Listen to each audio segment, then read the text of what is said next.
فەلیادانی تەبڵ هەڵگرتنی زنجیر و ئاڵا کوردانی فەیلی لە ناوجەرگەی بەغداوە یادی شەهیدبوونی ئیمام حوسێن سەلامی خوای لێبێت دەکەنەوە.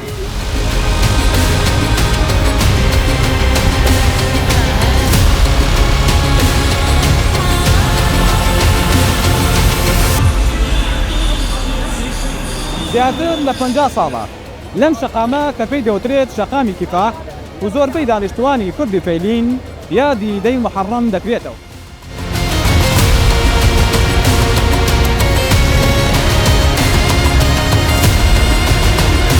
ئەوەی کە پێی دەوترێت مەواقف لەم شەقامە دەبنە دوو بەش.